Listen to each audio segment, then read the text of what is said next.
and public conversations like this one. Cooperation and collaboration is a central value for our work, and we're so grateful to all our partner organizations, including and perhaps most especially the Chaplaincy Innovation Lab. Michael. Well, thank you so much, Nicole. Thank you for having me here. My name is Michael Skaggs. I'm Director of Chaplaincy Innovation Lab programs, and we're so pleased to partner with the BTS Center on this really new and exciting and growing field in the area of chaplaincy. I know that everyone that's here with us today, you're coming at this work from a variety of directions, from a variety of backgrounds, with a variety of purposes, and it's all beautiful, and I'm so glad that we could be a part of that as well. And of course, I am here for this event, but I do want to invite everyone, please do come check out the Chaplaincy Innovation Lab. You are more than welcome to be with us there as well. So thank you, Nicole, and everybody at the BTS Center. So I want to say just a few words about the BTS Center's work on chaplaincy and the environment, or chaplaincy and climate. Our particular interest in chaplains is around those people in our culture who already have and employ skills that are really, really needed. That is, you assist individuals and communities in accepting and making difficult choices and adapting to change. You help people understand trauma. You help offer rituals and practices of loss and grief and healing. You're right there helping people making meaning and tending to loss and grief and brokenness, and also cultivating and maintaining hope and resilience, and so much more. Spiritual caregivers and chaplains, you are needed. Your work is needed here, and it is needed in a climate changed world. So let's hear who you are a little bit. If you have the chat open, great. If you haven't opened it yet, go ahead and open the chat. And let's start with saying hello in any language that you choose. So just say hello, greetings, hello, hi, and hello, and hello with a smile, and bonjour from Chicago, and hiya, and a few other languages coming from Maryland, Osayo, beautiful, guten tag, greetings, good morning. Yes, it's different times of day, love it. And where are you zooming in from? Some of you are already adding Alabama and Illinois and Mississippi and Cincinnati. A few others in here, Dallas, Vallejo, California, San Diego, Arlington, Virginia, Bucks County, Pennsylvania, Ithaca, New York, so many more. Los Angeles, you are in our hearts and in our prayers right now. And finally, if you can look out a window, or maybe you remember walking into the building that you're in right now that doesn't have windows, what's something you saw in the natural world that gave you a smile? What's something that you have seen today in the natural world that gave you a smile? Red poppies, absolutely. Green leaves. Lake Superior, a turtle. Hey, I mean, love those turtles. Sunshine, lots of rain in New York State. Oh dear, here in Massachusetts too. Oh, I am jealous about the ripe strawberries and the baby goats. Zucchinis in the garden, bunnies, rivers, rain. Beautiful. Oh my gosh, rhododendrons, rain, rain, rain. Yep, 14 straight weekends of it we have had here. So thank you, thank you, thank you. Keep putting those in and scroll back and forth and have a chance to see them. I just want to say now a few words about why this topic and why here and why now.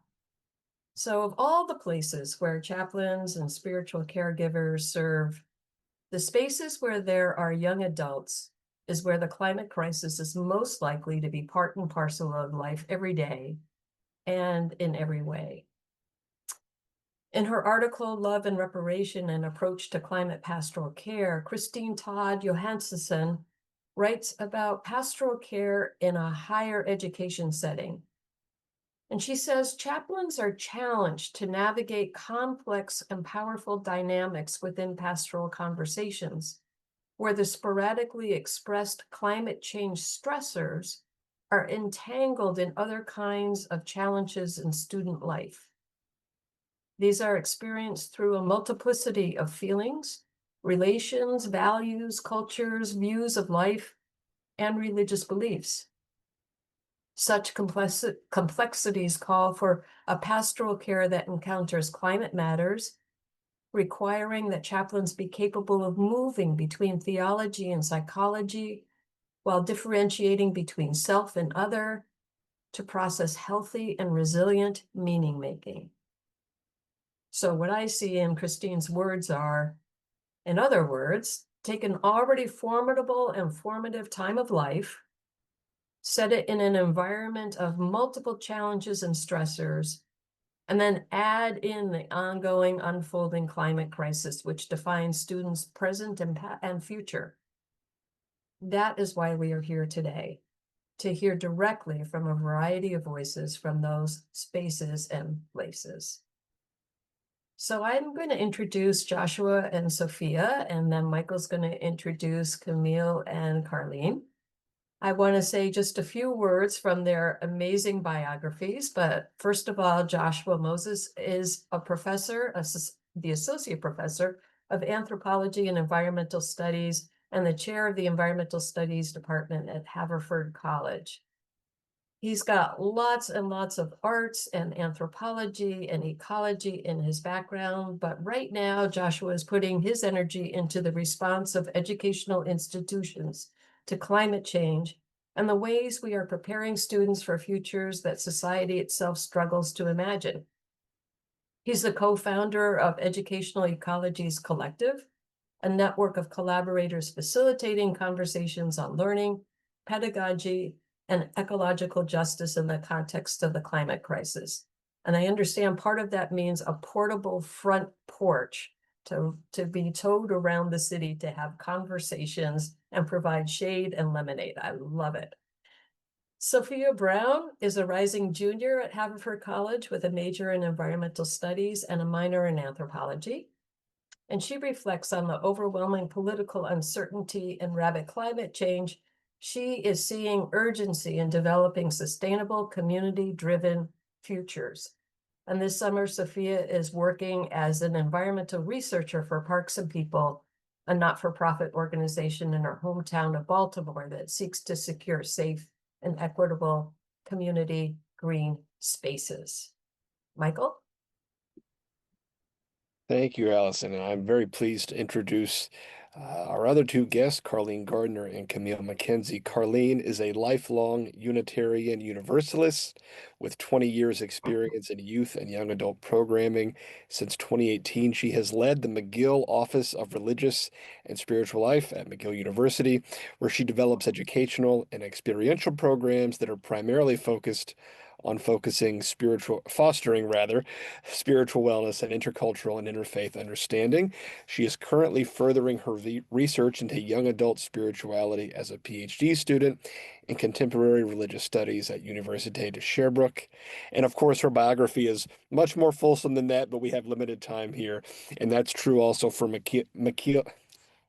I'm so sorry. Camille McKenzie. I don't know why I stumbled over that, who is a rising junior at Haverford College, where she is majoring in environmental studies and fine arts. This past semester, she took a really interesting class taught by Professor Josh Moses, our other guest, called Speculative Environmental Design, in which she proposed a co-curricular practical skills education program that would offer Haverford students the opportunity to learn life skills like growing food or repairing a bike in the interest of better equipping them to live in ways that are less harmful to the planet. I really wish I had been that much of a contributor as a student. So kudos to you, Camille, for this and for many other things. And thank you for joining us.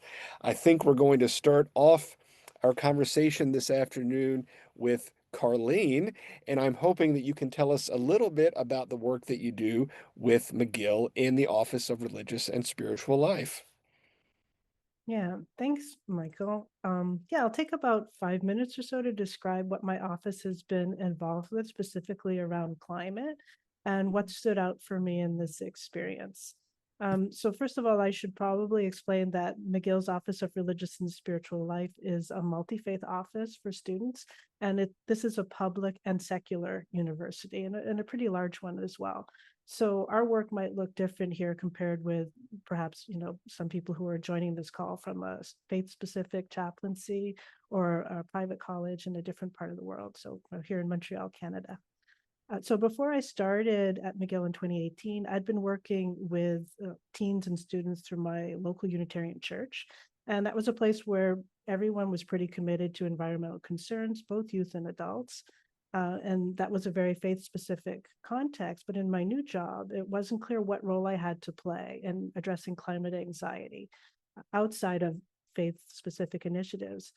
Particularly also because at that time, back in 2018, people mostly talked about the roles of psychologists and counselors. There really wasn't a lot of discussion on spirituality, especially in universities around this topic, except maybe to recommend meditation as a way to cope with anxiety. And our office, Morsel, was fairly well known for meditation. And this is the reason we were approached by one of the student climate action clubs. They were looking for a workshop that could help their members who were feeling pretty down at the time from the constant information they were exposed to in the media as well as in their environmental studies classes. So I met with the students to hear what they wanted. And in those conversations, it became clear that there was a need for something more than a meditation session. They wanted to make space for talking about climate emotions and to find hope, not a wishful thinking optimism, but a hope that could reconnect them to their climate work. And so over a few meetings, we crafted a workshop to do just that, with discussion, contemplative practice, and a time for them to identify resources and pathways to help them live and thrive in the world as it is, with all its problems and possibilities. So that workshop was successful, and we've run it several times for similar student groups. But in my mind, true success would be generating sustained student-led community for emotional and spiritual support, and eventually making our workshop obsolete. But that hasn't happened, at least not yet, on the spiritual and emotional side. Of course, students can and do get support just being part of the climate action community on campus. So it's not like there's nothing happening. But there isn't that formal space to be in touch with difficult and complex feelings around climate. Feelings that are hard to articulate and sometimes that we don't really want to deal with in a workshop, especially if for students, maybe they're not sure it's the right space. And over the years, it's not clear to me that we can always be that space as a multi-faith center on campus, particularly for students who see the impact of climate change as more psychological than spiritual. So this has been on my mind, thinking about how we can best use our chaplaincy skills and how we can adapt to different audiences. So that leads me to another project we started a couple of years ago, which is a student interfaith peace garden. We had a rare opportunity to take stewardship of a small shade garden in front of our building. And the idea here was to provide connection with nature and with people, because we see in our chaplaincy work that there's this yearning for connection on all levels. And we also see how disconnection is often present for students who we see are not thriving so much. So this garden project has attracted a really wide diversity of students from around the world who are not necessarily activists, but who do care about the environment and who crave connection. The students don't need any prior gardening skills, so it means they can simply experience the time together and enjoy that, either quietly with their own thoughts or mostly socializing with other students and being in nature, of course. So I'll wrap up this with a couple of reflections of what I've learned from being involved in these two projects. The first is that it's really important to meet students where they are in terms of their vocabulary. It can be hard for students to name spiritual needs or even describe what they consider as spiritual. Things that those of us who are chaplains might call spiritual, some students would simply label as existential or emotional. So it's up to us to really adapt our language and make space for secular expressions of things that we might think of as spiritual. Another important reflection is on connection and how much this is at the core of what I call spirituality and spiritual care.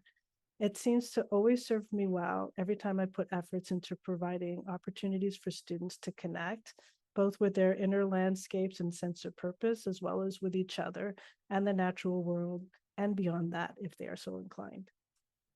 And finally, the last reflection I have is to recognize the power of making space to simply be. It's a pretty rare thing on campus to just have time to be. And whether that's being in a moment of joy or in a time of complex emotions, or both of these things at the same times, as is often the case when we're out in nature. We feel its power to restore, yet sometimes we feel sadness and maybe guilt. So to be able to accompany students and live these moments together without trying to fix anything or to bury any feelings. This work that chaplains do is deceptively simple, but it's one of the greatest gifts we can offer. There's no need to make it look like we're not affected by climate change, because we are, or to pretend we've somehow found the solution for grief, because we have not. We are living through it just as they are. And to share that space authentically and in solidarity is the best thing we can do, whether we call that climate chaplaincy or just plain chaplaincy. So yeah, those are some of the thoughts of things we've been up to. Carlene, that's just beautiful. Thank you so much. And Sophia, I'm wondering, as you've been listening to Carlene describe, from sort of the chaplaincy end of things, but also including the student experience, can you speak a little bit to what you've seen on your campus in terms of how the issues of the climate crisis has been woven into students' lives, maybe in your academic life, but maybe also outside the classroom? Yeah, I think this is a great question because I see the climate crisis as being embedded into both our academic and our social lives.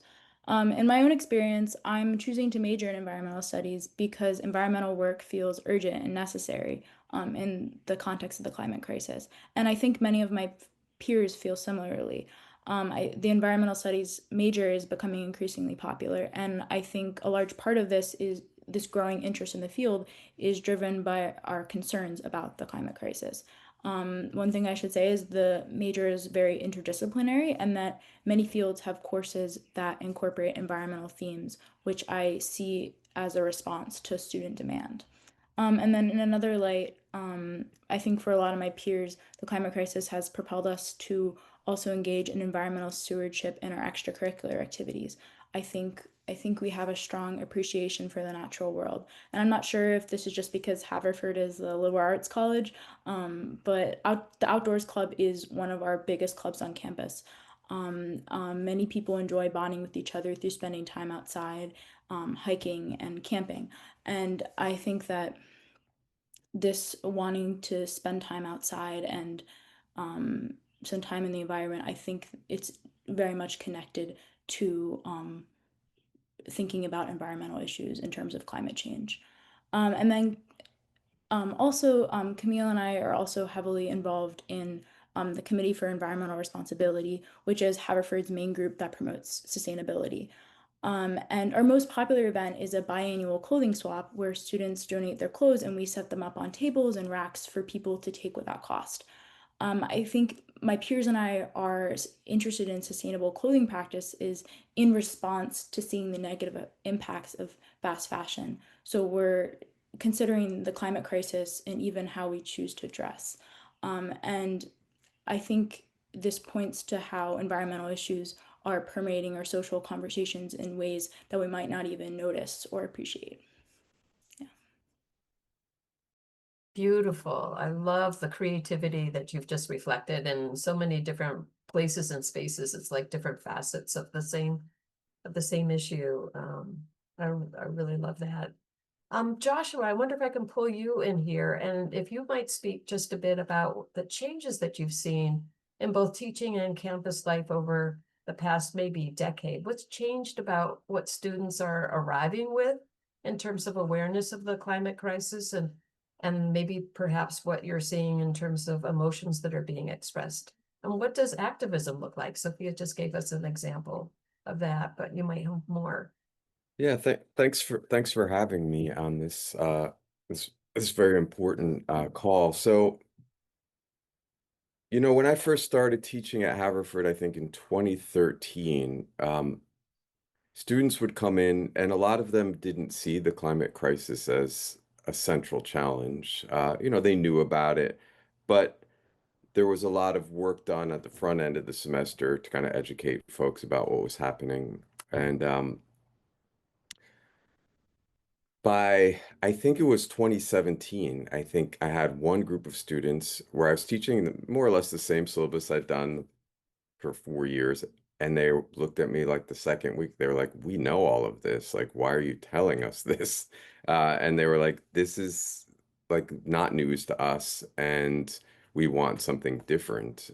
Actually, it was some work on climate anxiety I was teaching. And they're like, this isn't really great work, and it actually doesn't speak to central issues of environmental justice. Um, which I did actually have later in the semester, but I realized I needed to foreground it. And so I tore up that syllabus and we changed it. But yeah, that was a real moment, and where it seems students were just different. They knew more. There was more of a sense of urgency. They were coming in already with uh, like a much more complex and nuanced understanding of the interrelationship of inequality, uh, white supremacy, global issues around climate migration. It was just part of like the air they were breathing as undergrads, and along that, or as high school students, I guess. Along with that came, I think, an increased sense of anxiety and to some extent despair. A lot of the students we get in environmental studies, they're self-selecting, of course. They've decided this is important to them. So a lot of them come in with activism from high school. I have students coming in freshman year now or first year saying like, I'm burnt out from doing activist work as a teenager, which that's relatively new.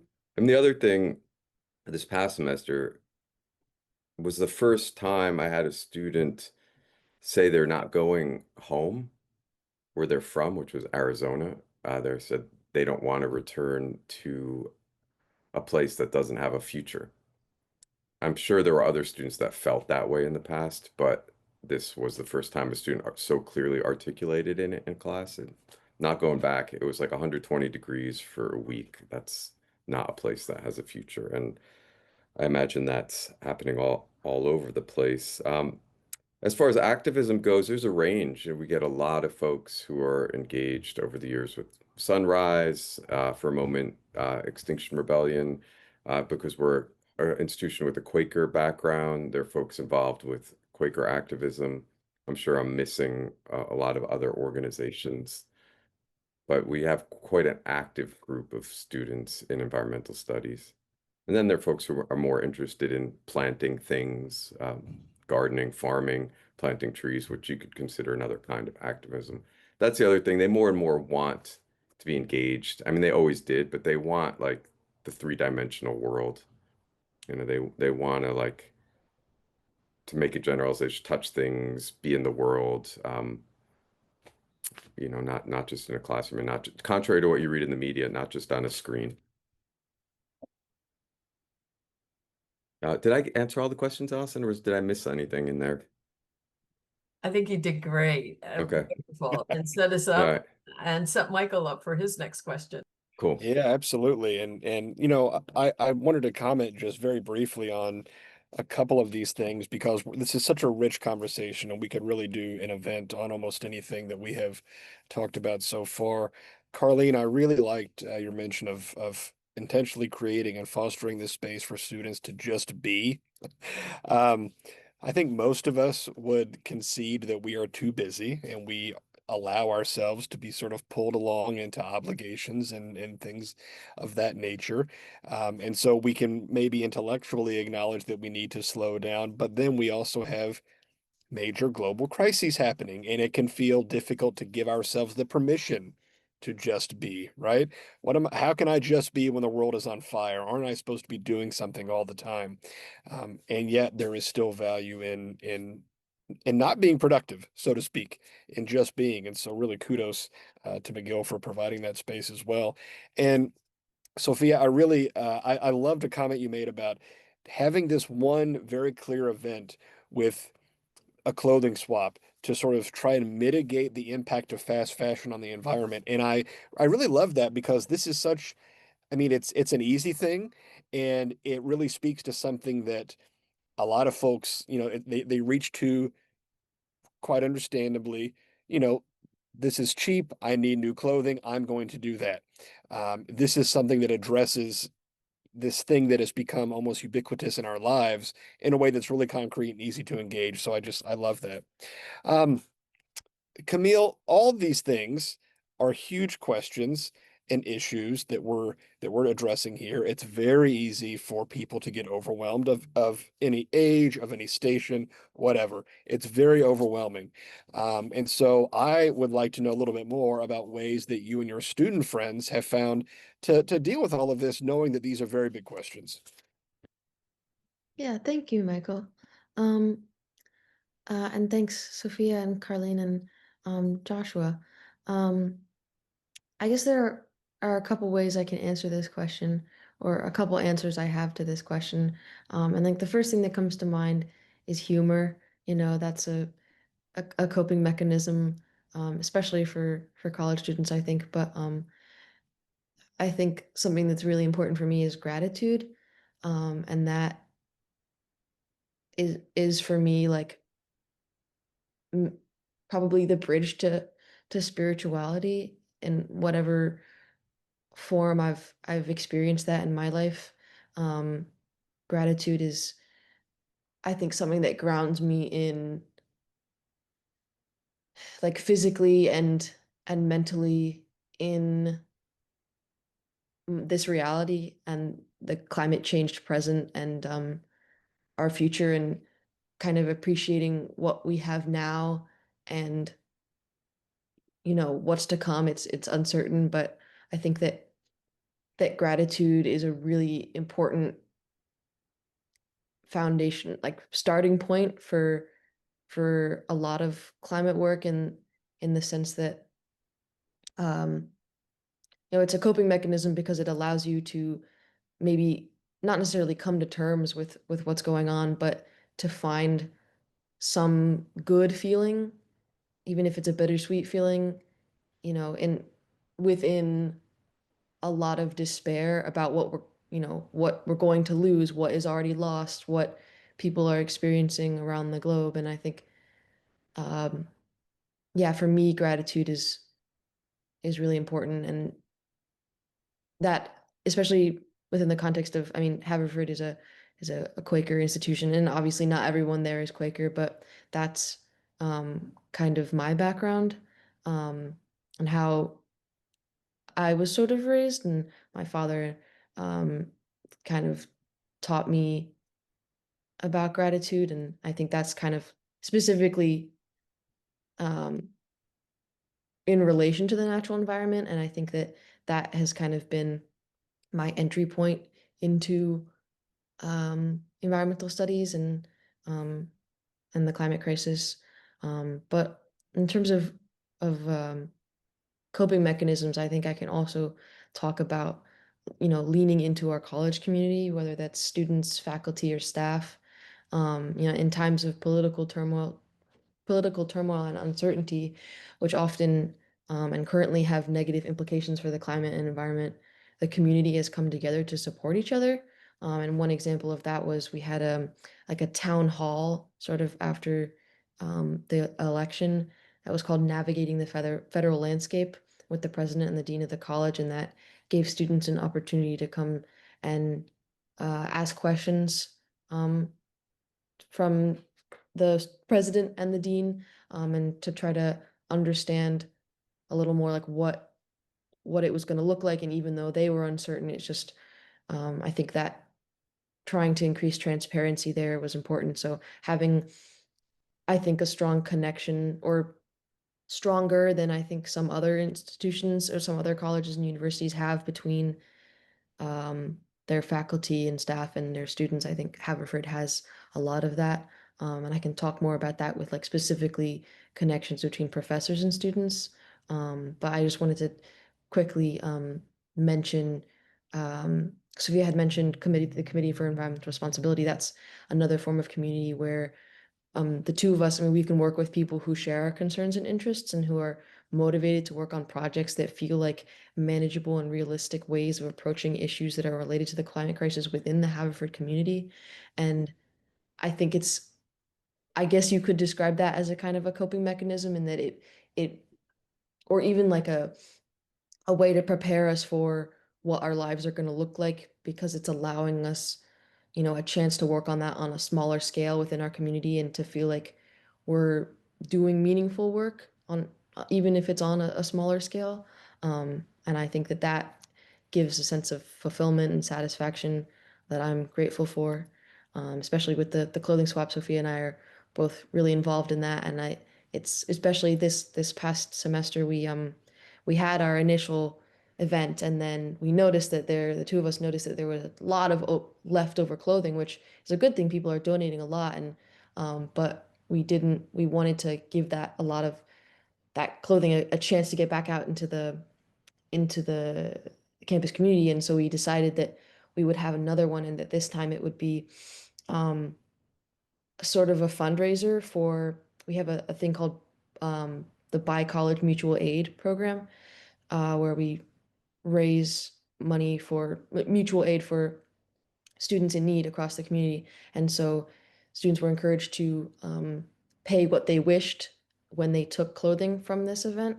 And personally, I'm interested in continuing this as a, or even like another fundraising opportunity for other things that we care about. But yeah, see our Community for Environmental Responsibility is a way that I think we sort of cope within our community. I hope I'm not talking too much, but if I can continue, I would say that also um, talking with classmates and peers is important. Sort of Carlene touched on this that we cover heavy topics in class, and being able to debrief about them is helpful. I don't want to speak for all students, but I think a lot of us in environmental studies have the experience of feeling depressed by our studies. And I think that being able to discuss our climate change reality and future with other people our age is really necessary. But also, not just people our age, but having conversations with professors and mentors is really important, especially when they can offer experience, wisdom, and sometimes even reassurance, which is sometimes different from conversations with peers when we're feeling the same way. And that's kind of relevant to we also took a class with Professor Moses called Environmental Anthropology, and I think Sophia and I can both talk about how um, that was a really important class for us, and that I had a really open discussion format where we were um, able to discuss with each other. And we've also had the privilege of meeting with and learning from many speakers, guest speakers in this year's. I had an environmental studies speaker series, and for me, those events have been really important. And I've often walked away from them feeling inspired by the work of the guest speakers. And I can give examples of author Dugald Hine. And we also had Amy Franceschini attend. Josh knows more about them than I do, I think. He's kind of friends with them.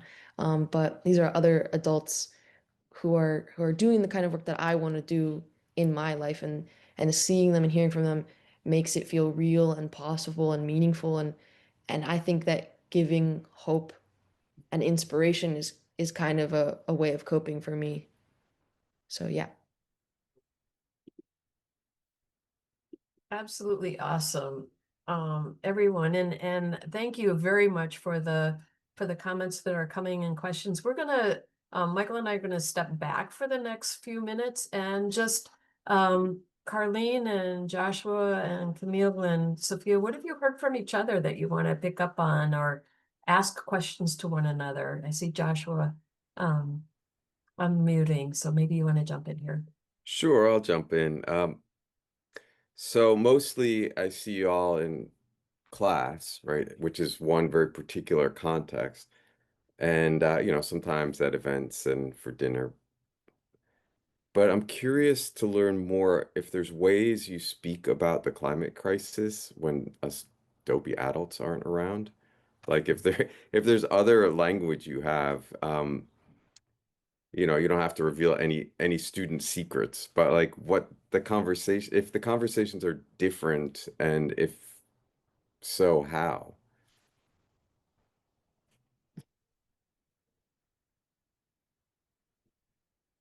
Was that a question for us? Yeah, Oh. for Sophia and Camille.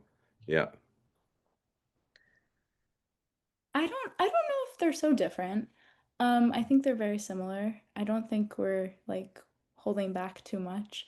I think maybe the only difference is I feel like there's a lot of like maybe anxiety about climate change can kind of manifest as like despair and apathy. So maybe we're kind of shielding some of those more negative emotions, but I don't know if the language is different. I mean, yeah, Camille, do you have anything more to add?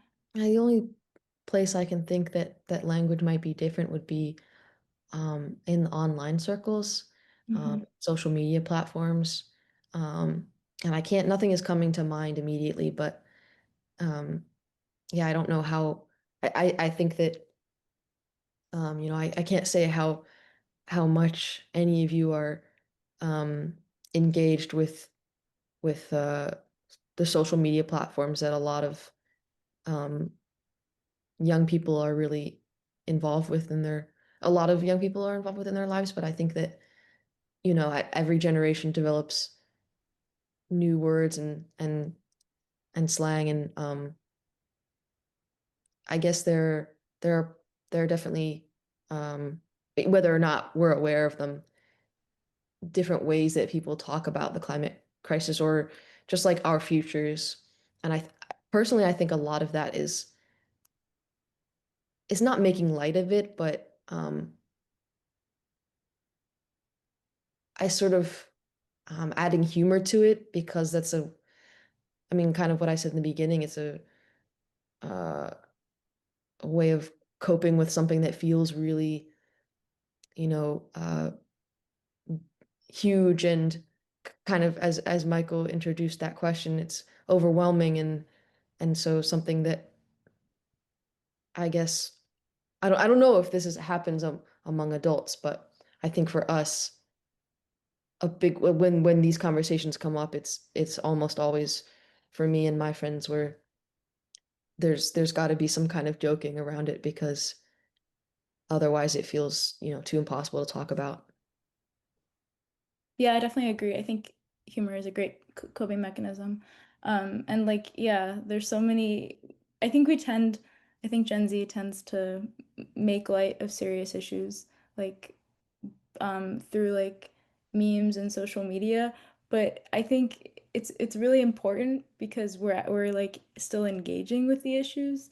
Like, I mean, I don't know if I should admit this, but sometimes like the first time I hear about a news event will be through social media, and it might be more of a joke, but I still am engaging with it. And obviously I do actually read a news article after, but I don't know. I think as and especially like serious issues like the climate crisis, I think social media can be important. Thanks.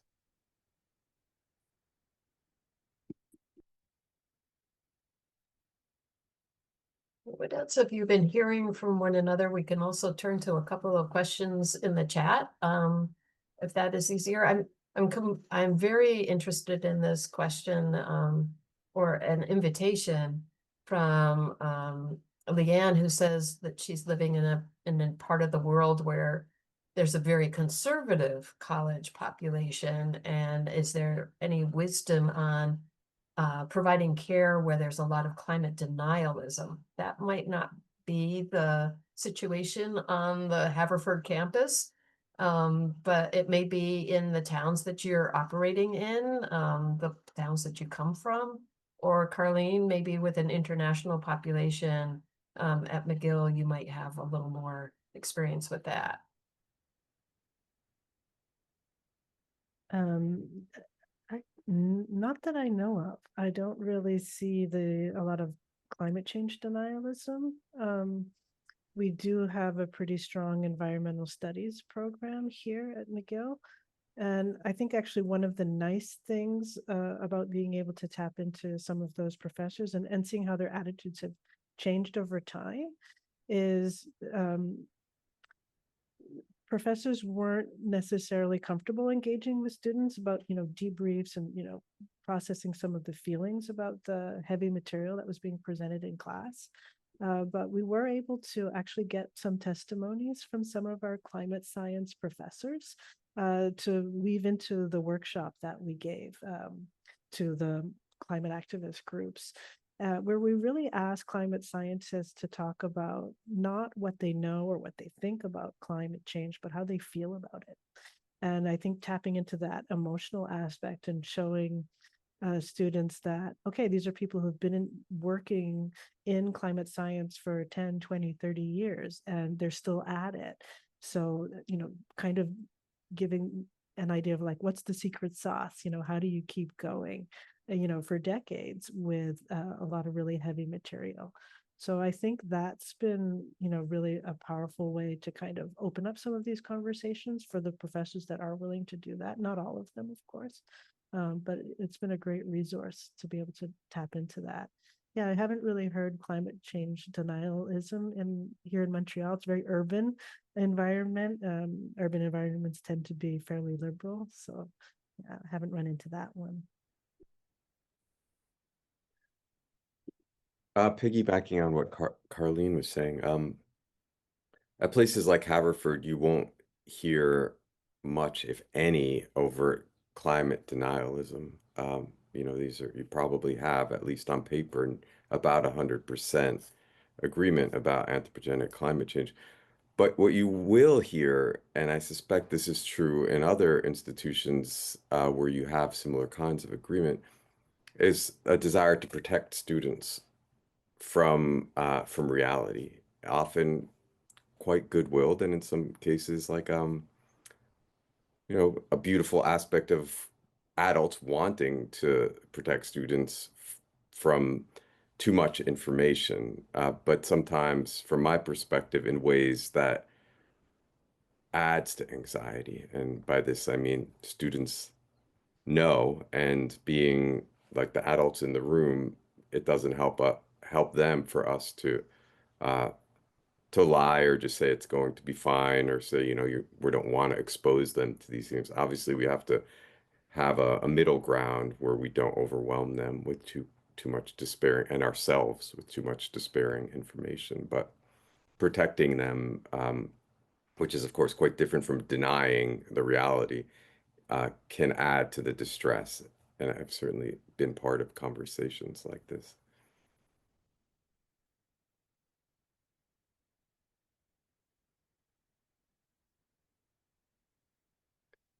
I mean, as far as educating each other, I think about how to talk to folks who might not agree. To me, it's always about finding out what people care about, because they might not use the language uh, of climate crisis, climate change, but most people care about something in their homes that may be threatened, even if they don't use the language that I might use. Yeah. Yeah, it's a really good point. And comes back to language again, too. And finding as Carlene said earlier, finding the vocabulary that meets people where they are. Yeah. I want to pick up on something that Peyton has dropped in the chat. Thanks, Peyton. And the affirmation of creative and three-dimensional engagement. All of you have described that in different ways. And Peyton asks about how chaplains and faith communities can empower students and intentionally support the co-creation and cultivation of space and opportunity to meaningfully connect in this way to care for young advocates and further nurture imaginative responses. At the BTS Center, we call them small experiments of radical intent. And I think that what both Sophia and Camille and Carlene too have described are these small experiments with radical intent that have a connection aspect to them, and they also have a doing aspect, a physicality to them.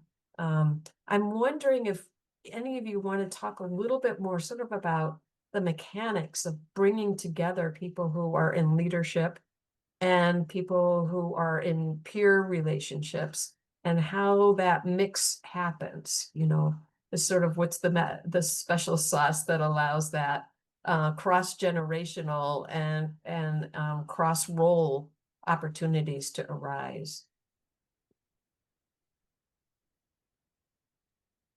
Yeah, I can speak to that a little bit, but of course, welcome other voices in this as well. So being in a multi-faith center, we don't represent any one particular faith community, of course. And that's a challenge. Like, how do you bring people to some kind of, spiritual space when it's open to everyone, including secular spiritualities? So I think for us, figuring out who our audience is for what type of project, program, etc., has been a really big challenge. Fortunately, we're not alone in this work. There's lots of faith-specific chaplaincies that are affiliated with the university, and I know the Catholic students, for example, really embraced the Pope's encyclical, the Laudato Si, that came out, a decade or so ago. And actually, we're just studying it a year or two ago, and really trying to get some inspiration from that. So I think there are some things happening within faith communities where people are coming at their understanding of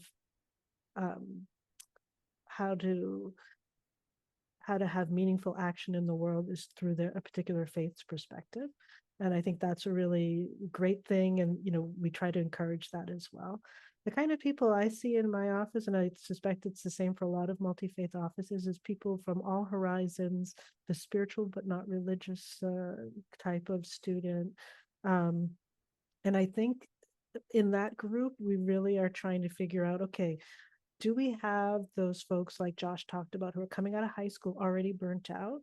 In which case, are we really looking at kind of like a movement chaplaincy kind of project? And we had actually partnered with some external organizations to give some of those classes that were designed for activists in any field, including climate, but could be, women's rights or trans rights or anything like that, who are experiencing this burnout. So how do we kind of deal with this inherent challenge that comes with all justice seeking movements? So I think that's one audience. And then there's another audience that's even beyond that, which is just people who just generally are concerned, but aren't necessarily labeling themselves as climate activists. They're doing all kinds of things. They take out their recycling, they've gone vegan, they've done whatever, but they're not necessarily part of a movement, and they're looking for something meaningful as well. So I think that's where projects like our gardening, which is really low stakes, there's nothing to be afraid of, right? Because I think a lot of times if we as an institution are presenting a program, people are like, whoa, what's going to be discussed there? Am I going to have to be really vulnerable? Am I going to cry? This might not be a comfortable place for folks in, very competitive, academically competitive institutions.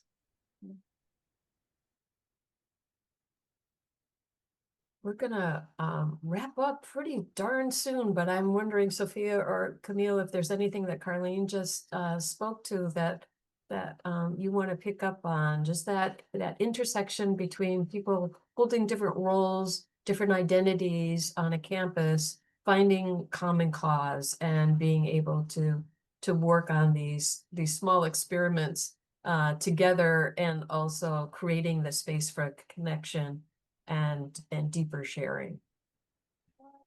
I think something that I'm thinking about is like in our committee for environmental responsibility, it's like a collaboration between like students, but then also like faculty and staff members. And I think something that works really well about it is that it's student driven. And like student voices are the ones being emphasized. We're the ones running the meetings and kind of choosing which projects we're going to do. And like the faculty and staff kind of more like support what we want to do.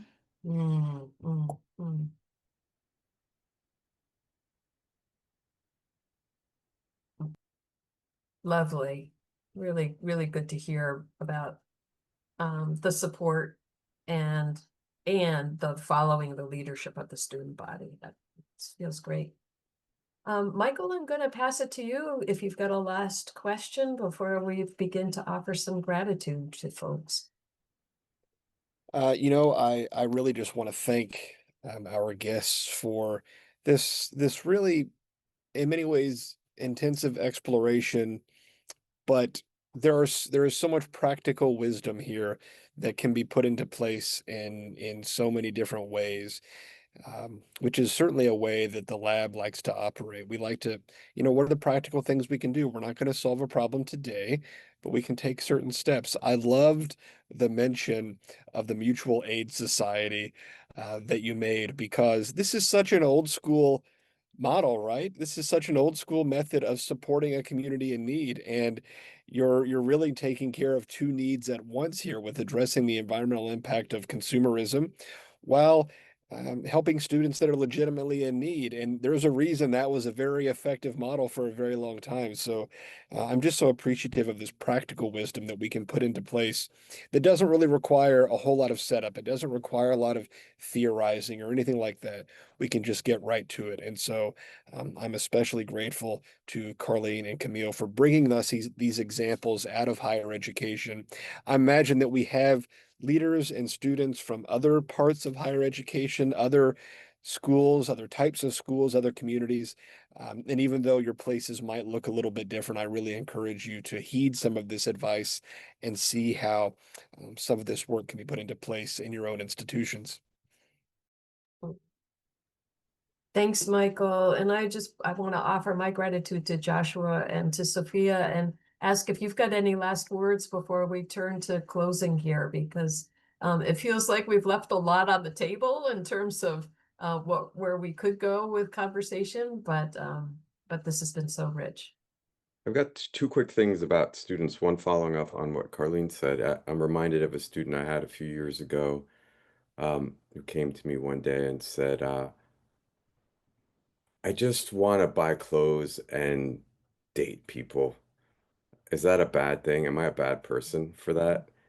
And I said, no, you're not a bad person for that. So, I mean, to your point, Carly, there's a range. Not everybody's gonna be a radical activist. And uh, just listening to the entry points, this was somebody who obviously cared. He was studying environmental studies, but was also 19. And not just 19-year-olds, lots of 50-year-olds also want to buy clothes and date people too. But like age appropriate experimentation and not wanting to think about the climate crisis all of the time. So just supporting folks like that and not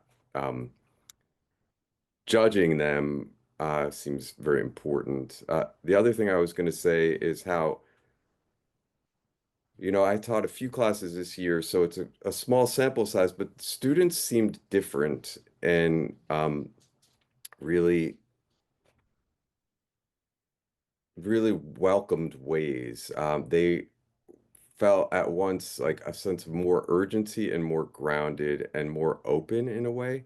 Again, these like it's a small sample size, but both classes I taught and many of the students I interacted, there was a kind of like seriousness, but not like a dour seriousness to a lot of the students. Like they were engaged in really uh, deep and creative ways without like spiraling into like the doom thing.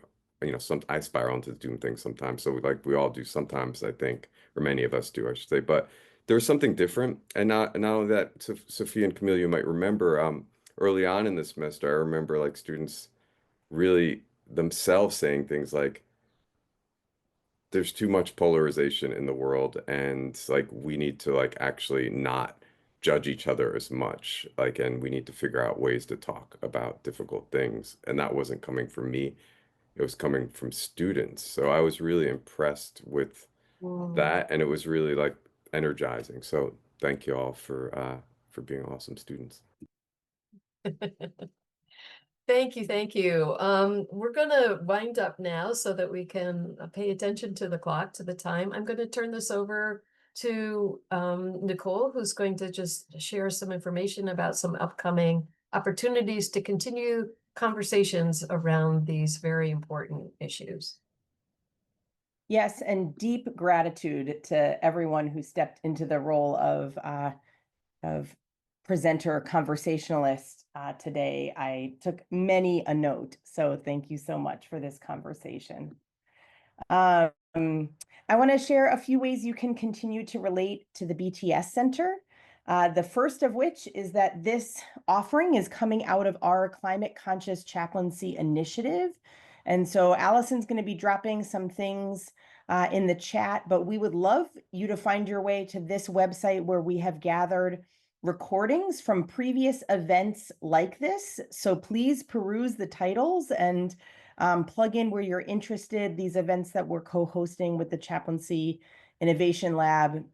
You'll also find resources and a link to sign up for our brand new Climate Conscious Chaplains newsletter, which we intend to send every few months and really have a way for people to stay in touch and resourced. Our first issue of that newsletter, which is called Murmurations, went out recently, so we hope you'll join us in that connected space. Secondly, I want to share that I will be engaging in conversation with a psychiatrist who is one of the founders of the Climate Psychiatry Alliance. This is coming up in 2 days on June 12th in the evening. But I really appreciated, Charlene, kind of your questioning around like, where's the edge of psychology and the beginning of spirituality? And so this conversation will kind of probe in that space: psychiatry, mental health, spirituality. How do we bring all of our fields to bear in this critical moment? If you want to read some fiction with us, please read some fiction with us. This summer, we are going to be playing around with Richard Powers' Playground, Becky Chambers' A Psalm for the Wild-Built, and Lydia Millet's A Children's Bible. That final book, A Children's Bible, has massive intergenerational commentary. So if you are interested in a fiction story that raises humongous questions about older generations and younger generations, join us for that conversation or just pick up the book and read it. And last but not least, an invitation to listen anytime to the podcast that we produce at the BTS Center. It's called Climate Changed. You can find it on all your platforms. And our most recent episode was a conversation around complicated hope. Yeah, that sense of how do we experience a hope that's different from a optimism that is frankly out of touch. How do we have hope be a real thing and a practice thing for us?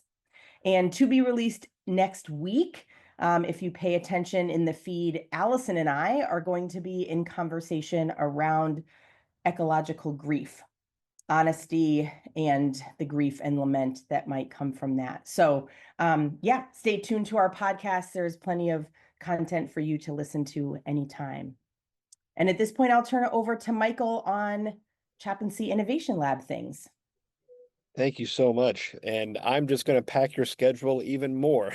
There is so much to be done here. But we have a number of events coming up. Of course, we encourage folks to check out all that the BTS Center is doing on all matters climate crisis. But I do invite you to come check out the Chaplaincy Innovation Labs webinar series. I'm jumping out of this webinar into another one right now, which is going to be on a totally unrelated topic, but it's on the state of chaplaincy in Episcopal schools. So if that's your tradition, hop on over. We'd be happy to have you there.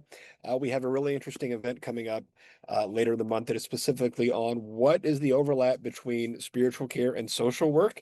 How do they inform each other? How do they differ?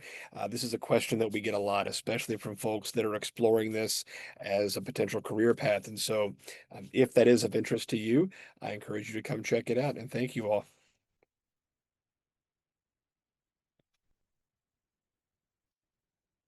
And with that, I would just say thanks so much for joining us. If you would like to unmute and say thanks and goodbye, we will have a cacophony, but it's just wonderful to have that in all your voices. Thanks so much for being here today. Bye. Bye Bye, bye. everyone.